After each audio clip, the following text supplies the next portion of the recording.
Okay, good afternoon, everyone. In today's class, we will discuss about HIV or that causes AIDS, and we will also discuss about gene therapeutic approach for HIV. So first, we will generally, as usual, we will try to discuss about the pathology of it, and then we will see what else we will see the recombinant DNA based approach for it.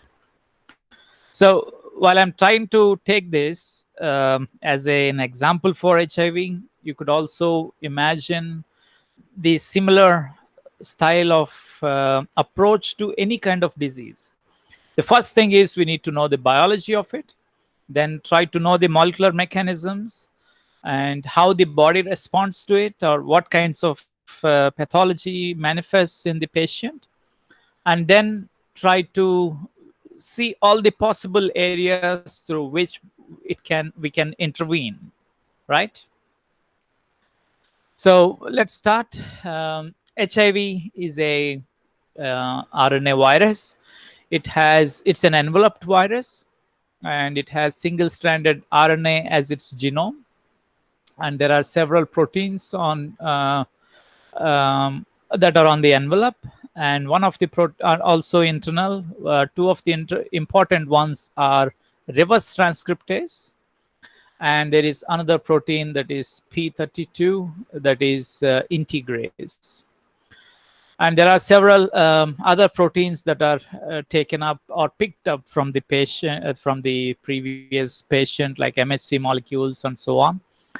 And GP stands for gene product, and so on. So basically, it is a retrovirus RNA, single strand RNA as a genome. It has the enzymes required for transcribing or reverse transcribing the RNA to make double-stranded DNA, and then it can get integrated. So that's the basics of its structure, and we will try to see a few other things, important things in a while. So once HIV infects, there are two stages. One is just HIV infection, that is human immunodeficiency virus. And the manifestation of immunodeficiency is referred to as AIDS, right? So HIV positive is not necessarily equal to AIDS, meaning that at one point when the immune system dies out drastically, that is when the problems usually occur. So there are several things, such as when the acute infection happens, there are multiple tissues that are influenced or affected.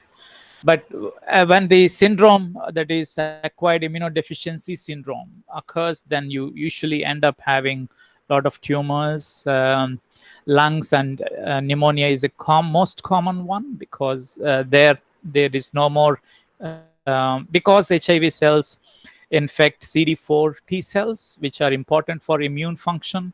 Now that a majority of those T cell counts have come down, then the cells are usually, then there is no immune response, because of which the patient starts dying. I mean, in the sense, they will deplete all their resources, and there are three important things that we can think of. First thing, one has to appreciate or already guess is the fronts or the interfaces between the microbial world and the human body. Those interfaces are the first ones to be affected. That would then be, you can think of all the lungs, the skin is one important stuff, where microbial infections can take over, and genitals and many other things. There is one more thing. Inherently, it comes up too much from inside, not from the bacterial side. Those are the tumors. As I was describing, maybe not in your course or somewhere, one can think of cancer as a disease, a genetic disease, a disease of dysregulation, cell cycle dysregulation, or it can be described as a disease of stem cells, because the stemness, or there is a disease of immune deficiency. The number of these in our body, mutations are continuously occurring, and there are some cells that are kind of they are out of cell cycle control.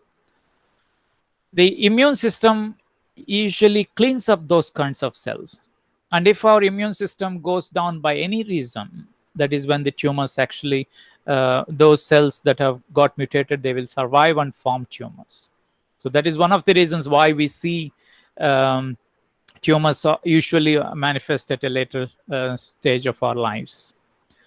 And also any kind of immune deficiency. In case of HIV, once the immune deficiency happens, then the tumors or cancers also come up. So the patients usually, they may remain dormant for a long time. From the time of HIV infection to manifestation of AIDS, different people have different lifespans. I mean, some people, in some cases, up to a decade, HIV doesn't do anything. They just remain as HIV positive, and they may continue to survive for a long time. The important question here is, it's difficult to cure HIV because it integrates itself into the human genome and survives there as a provirus for several years. So even if we think that HIV is gone, it's not, because anytime the provirus might get activated and starts giving out HIV, I mean the virus, which will infect more T cells, and then eventually there will be a lot of problems. I hope and you have heard about the Berlin patient. He's born in the US, and then he moved for studies and so on to Berlin. And I think in the 90s or mid 90s, he was tested positive for HIV. And he also had leukemia, because of which, I mean, he was undergoing some kind of treatment by retroviral drugs and so on. So because of his, because he had leukemia, he was injected or he was given a bone marrow transplant from an individual. And amazingly, what happened, of course, this bone marrow transplantation happened, I think 2 or 3 times that they gave. And eventually, after several years or so, there is nowhere they could detect any kind of HIV from this person. And also the HIV antibodies against HIV also depleted, which meant that somehow this person is cured of HIV. That is one of the ways you can see it. Right? That's an amazing thing. We don't, so while there are some points why he recovered, there are indications, but some scientists or doctors disagree and think that it is kind of unusual to get rid of HIV in this person, okay, or we don't really understand it. But the majority of the people that I think he died in the last in September 2020 owing to many other complications because of leukemia, because it kept coming back and so on. So the point is, he's termed the Berlin patient, and his case has become popular worldwide because it gives a hope about how as a proof of principle that people can with HIV can survive or get cured, kind of thing. So to understand it, the Berlin patient's scenario or case, we will try to see a little bit about the life cycle of the retrovirus, or in general, okay, which also is true for HIV.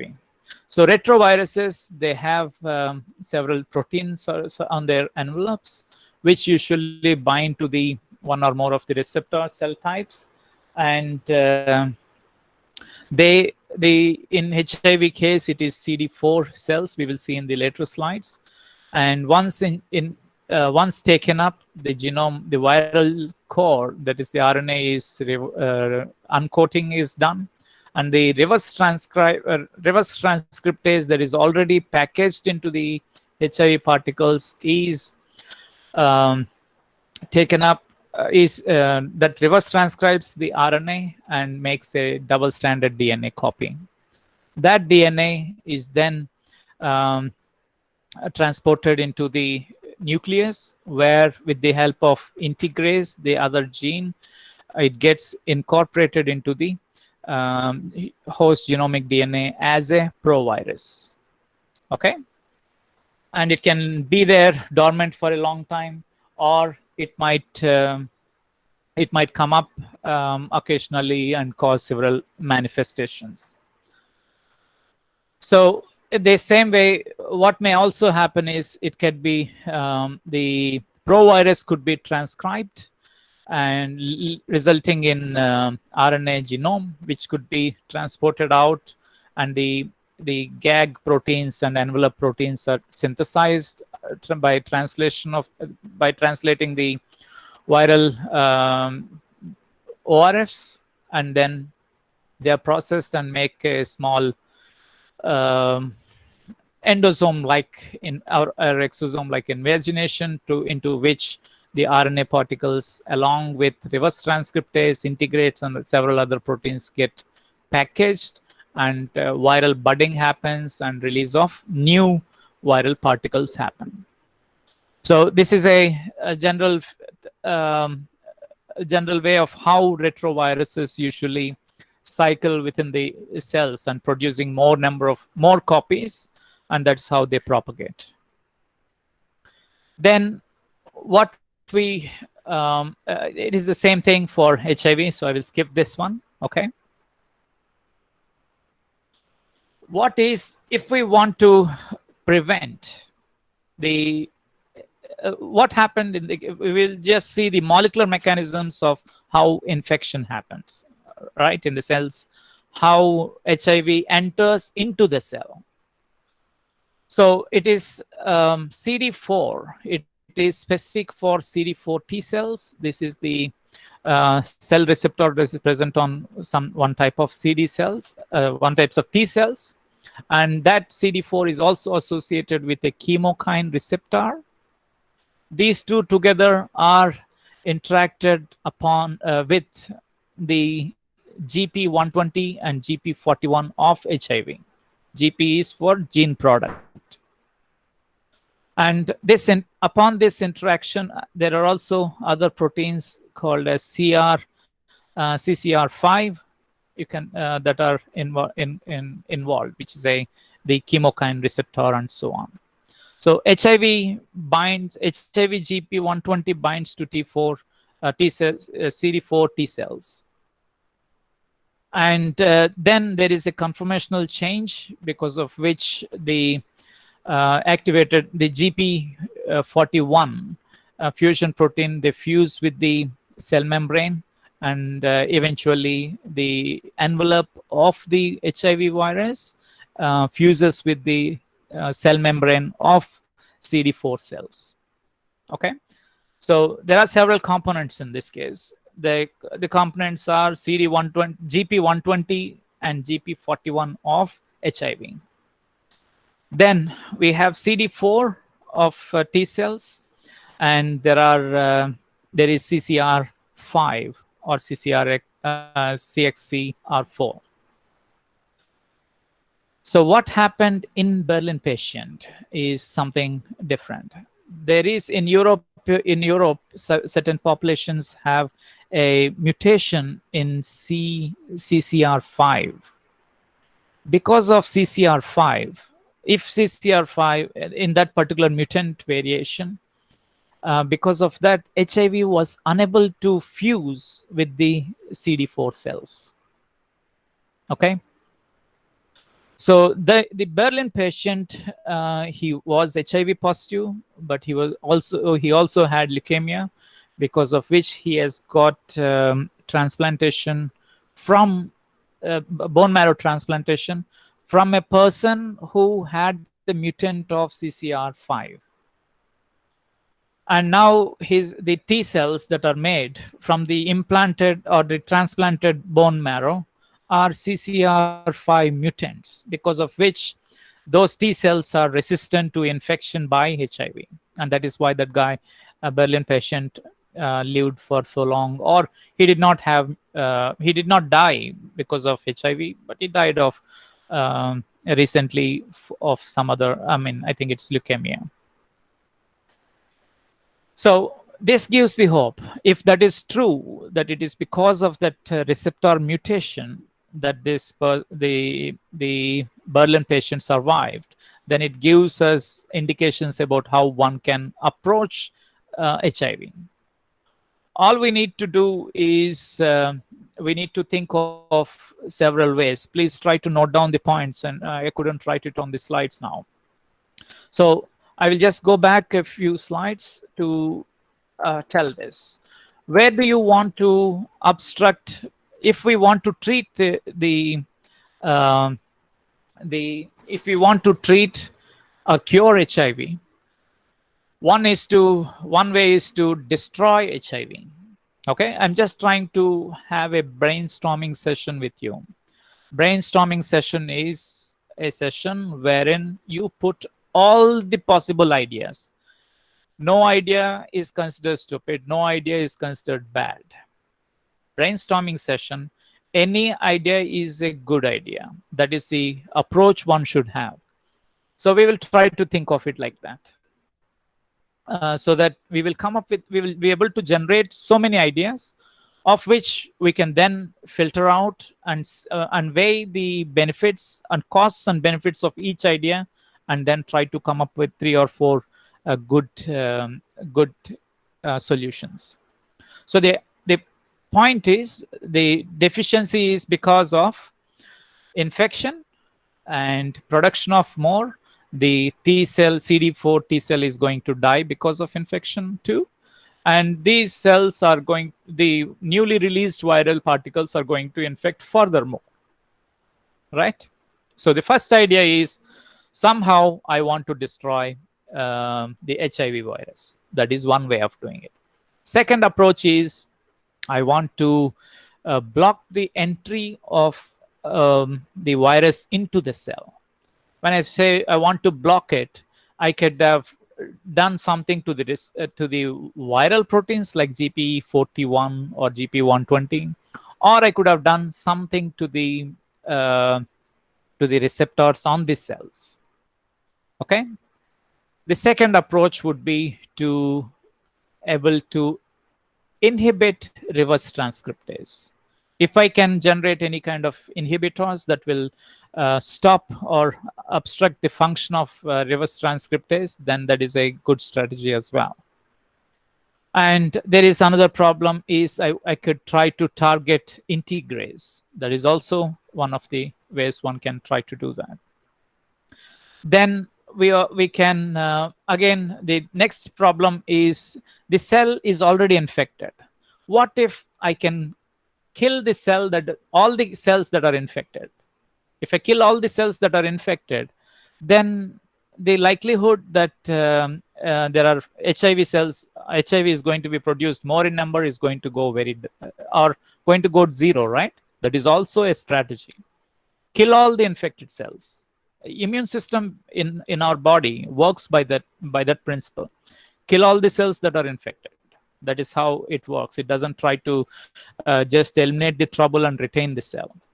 The immune system is about the working principle is kill the cell that is infected, so that it becomes the matter, even the pathogen, and then it could be assimilated into the body and new cells could be made.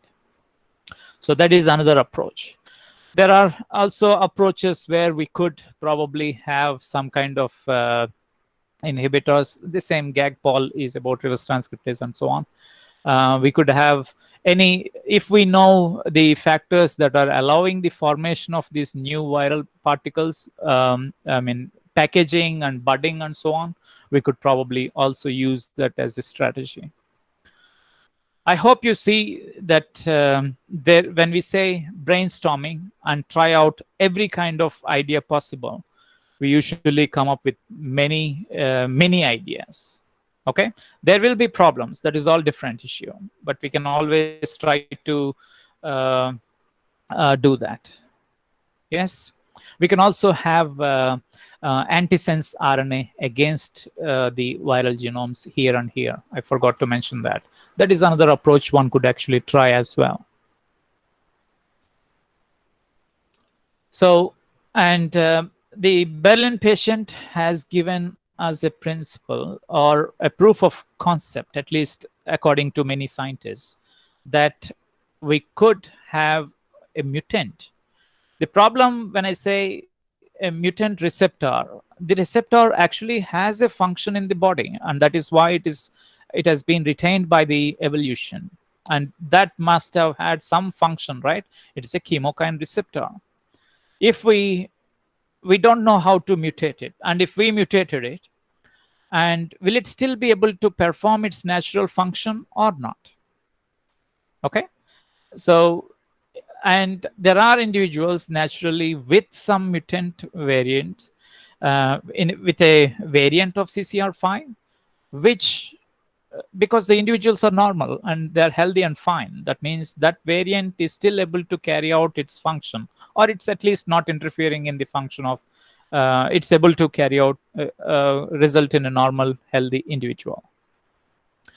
So the idea is now to have many such many possibilities, some because of which this CCR5 variant has become much more popular, and people try to use it as a strategy to obstruct the propagation of HIV or infection of T cells by HIV. So here are some of the strategies how you can make anti-CCR5 strategies. Okay, this is how the normal entry process happens: CCR, CD4, and CCR5, and GP41 from the virus. So we can use antibodies against CCR5. So the antibodies bind to the CCR5, because of which they are not accessible to the to HIV. That is one way of doing it. The other one is also using some molecules or inhibitors that change the conformation of CCR5, because of which the HIV is unable to interact with the CCR5 properly. There are chemokines, because CCR5 is a receptor for chemokine. So if you have an altered version of a chemokine where the binding domain or motif is retained, then they might be binding to the CCR5, again thereby reducing the probability of HIV infection or HIV entering into the cell. Okay, these are some of the anti-CCR5 strategies. Let's see the other targets, like I was just describing as a brainstorming session, right? So here is one.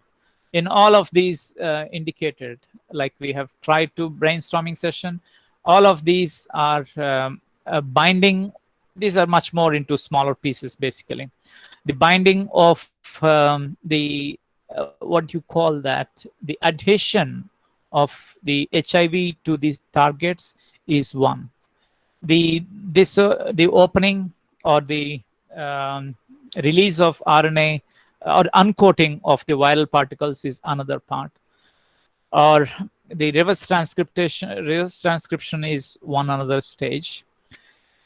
Transport of the cDNA, I mean the DNA, double-stranded DNA that is made by reverse transcriptase into the nucleus, that is another strategy. I mean also integration. And here again transcription of that particular gene, that is another strategy. Export of the RNA of viral RNA is one another strategy. And each of the proteins that are synthesized of the virus have several modifications to be done. Those modifications are done during the transport through the Golgi complex. And we can probably identify the enzymes that are involved in addition of glycoproteins and oligosaccharides and other things. That is another way of trying to uh, attack. Okay, this is a brainstorming way of thinking it. So one should take you shouldn't pull the punches. Take all the whatever aspects are possible, and then packaging of viral particles, and then release and so on. Okay, if you were given an opportunity as try to have a recombinant approach to treat HIV, how would you do that? So I'm not going to give you answers for how it should be done. These are different people try different approaches. Say, for example, I want to prevent the binding of HIV virus to HIV to the T cells. Then I said I will use anti-CCR5 for antibodies. Then how would you generate the anti-CCR5 antibodies, right? And that has to do with hybridoma technology. I don't think we have it in the syllabus, but I hope you know how it is done, right? So try to think of different approaches. In each of these cases, say for example, in each of these cases, you have a recombinant DNA technology approach. And that you have to practice. And at the end, you should, as I was telling in the last class, while you know the biology, everything, you came up with an idea, and then you should be able to critique your own idea. And that makes you much more better and gives you all the intellectual tools to refine your own idea. You don't need somebody else to correct your idea. So I would want you to practice the different approaches. I also told you this, right? What if I kill all the cells that are infected? How would we be able to do that? I want to kill a cell that is infected. Can you think of any approach to do that? Right? So think on those lines, and we will see how we will see further. I also wanted to give this as an introduction because we have a paper about how CRISPR screen can be used for finding out the host dependency factors for HIV. So that adds a complexity. So I just wanted to use this class to give you an introduction about HIV, and then we will discuss about the next paper in the next ones. So if HIV gene therapy that you're trying to works out, you can also include it with stem cells. I wanted to mention this, right? Now, I want to prevent the binding of CD4, binding of HIV to the T cell. And we know that the CCR5X mutant is there. And with that mutant, we should be able to, if that mutant is present, variant of the CCR5, chemoreceptor is present on T cells, then HIV fails to infect T cells. And we have an individual, and we want this person to have that variation. But there is no, he didn't find a matching bone marrow transplant person. There are complexities, right? Again, because you need to have a bone marrow transplant. A person who is matching with MHC and other things, HLA typing. But also that person should have CCR5 variant. I think in Europe or so, about 10% or 8% of people probably have that CCR5 variant. But then again, finding the proper HLA, typed person, is the probability would become very less. In that case, how can one possibly generate a hematopoietic stem cell of a patient with the variant CCR5. Remember that. Remember one thing. When I said CCR5, if there are two variations, one is a normal CCR5, uh, the individual is diploid, isn't it? So there could be homozygous for normal CCR5 or heterozygous, in which case one could be a normal CCR5 and the other one is a variant mutated CCR5. And there is the third case is homozygous for CCR5 mutant. Okay, the blood cell that we want to, the T cell that we want that are resistant to infection by HIV should have CCR5 mutant variation, homozygous. Okay, even if there is one copy of CCR5, the normal allele, then HIV, it will be transcribed, then translated and on the surface, and then that could be used by HIV to gain entry into the cell. So the person who is generating, the person who is having CCR5 double mutant, I mean homozygous, should be there. So the probability becomes very less. Now what I'm trying to say is, you want to make, you want to take a gene therapeutic approach and introduce into this person's bone marrow hematopoietic stem cells with CCR5, which is homozygous for CCR5 mutant. How can we do that? That's the question. We take the cells, then we have to, I think you remember how transgenic can be generated. If you can grow the cells and then try to have the genetic modification made into the cells, then characterize if the mutation has been introduced in both the copies or not. That is one important one. When you want to introduce it, you can also use CRISPR-based approach as well in the cells ex vivo, and then select those cells that are homozygous for CCR5 variant, and then introduce into the patient and into the bone marrow, and hopefully the patient will be able to generate mutant CCR5, and thereby he or she may be able to protect themselves from HIV. Right? That would be a good strategy to try.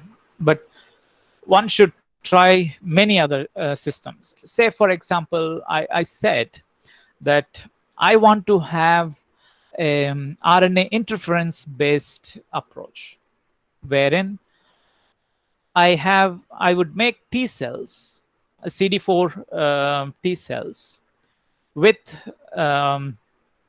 antisense RNA for HIV genes. What would happen then? Sorry, yeah. Where is it? In this case, say if I want to obstruct the transcription of the genes of HIV, how can I do that? Or if the RNA has just been introduced and I want to break this RNA before it actually is transcribed, reverse transcribed. How can I do that? I should have made a genetic manipulation, and for that I could have used RNA interference. RNA interference I will take in one of the classes. I realize that I have a few topics to discuss, so in that place I might try to describe this. But have brainstorming sessions in all of the questions. Like I described some questions yesterday, each of you, when you are answering, you are supposed to answer, supposed to brainstorm you will write a brief background on the disease, and then you will have a brainstorming paragraph where you will tell what all can be where in which all steps we can interfere and how we could have interfered.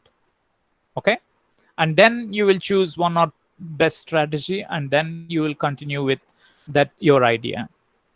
So please remember that rDNA is all about how well you think. Okay, it is about how vast you think and how deep you think and how critical you think. In all the questions in the end semester, the marks are usually coming for your ability to think independently. And so I would you have to gain, certainly we all have to gain inspiration from a lot of literature that is around us, but also we should practice and try to critique our own our ideas as well, generate ideas, refine them, and be able to describe the limitations or critique our own ideas. So I'll stop with this particular slide. I think some of the strategies that people have tried out is the first one is about to block HIV getting into the cell. That is the one that I've described, like CCR5 mutants and so on. So where if we can manipulate and find certain variants which do not really influence the function of CCR5 but can obstruct the entry of HIV, then that is a good strategy. The second one is about inhibition of HIV replication once it's inside the cell. Then that is also a good strategy. We can also use it as I was telling you about RNA interference and so on. There is this is add. Okay, I will talk about this one, right? This is destroying or manipulating an existing gene already present, right? Here is add gene encoding for an enzyme that disrupts HIV replication. How would one possibly do that? One of the problems I forgot to mention is HIV, like say COVID, also kinds of mutates. The point why it mutates is the reverse transcriptase is not so, the fidelity of reverse transcriptase is not so great, which means that it is going to misincorporate one or more bases while it is reverse transcribing. And those will become mutations, and that majority of the mutations are non-functional, because of which those individuals in which essential genes are mutated may die out, may produce non-virulent viral particles, but otherwise those that are may have a gain of function, and those kinds of viral particles will become harder to treat, right? Because if the protein structure changes, the inhibitor or something that we are adding may also have a different outcomes based on that. Okay. Yeah, but you can think of many other approaches. This is not necessarily a proved one, but this is somebody else's brainstorming. I'll stop here. If you have any questions, I would like to take up the questions. Before going in, I will tell you this, that throughout this course, we have learned so many molecular tools and approaches. Now your toolkit is full with all these tools and principles, and you have the manual as well about how to use each of these tools. Now you are being faced with a problem. Like I try to today demonstrate a problem, that HIV is the problem. These are the things that I have to gain a background of before I try to attempt. And then how should I attempt, and how should I approach the process? What are the precautions I should take? What are all the considerations I should keep in mind? Those are some of the aspects that you have to do. You have to exercise in this. Yeah, Madhumita, what is the question? Can you explain? CAR T therapy? What is that?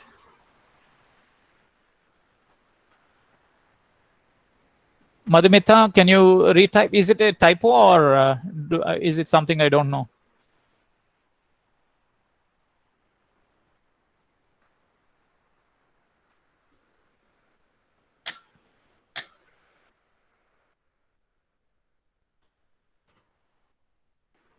Okay, chimeric T antigen receptor T cell.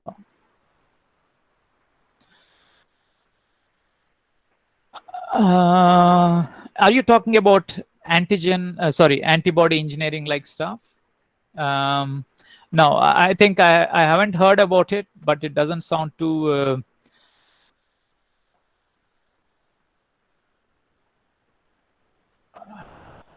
Um, I know about antibody engineering, right? How can you do that? I think you all must have read it in somewhere in immunology, hopefully. If not, okay, I must be having a slide in somewhere else. You can also share this link with me for this chimeric antigen receptor T cell, and then I will have a look about it, because I need to speak specific details rather than just talk. So chimeric, whenever you say chimera, it means it is made from two different antigens. Um, that is the antigen receptor, you said. Um, yeah, I have to think about it. I know about antibody engineering, where one antibody typically has two variable regions, both having the same CDR, that is complementary determining regions, that is specific to a particular epitope. But antibody engineering is done in which they engineer antibodies, and they make one antibody having specificities for two different um, antigens or epitopes. One variable region for one epitope and another variable region for another epitope. So then you can bring the mutated or the infected cell and the immune cell together, because of which you can increase the probability of being the damaged cell being killed by the immune cell. I'll have a look at this before I can say, because I am not sure. I am unsure about this. Okay. I'll get back maybe in the next class. Yeah. Good. Any other questions?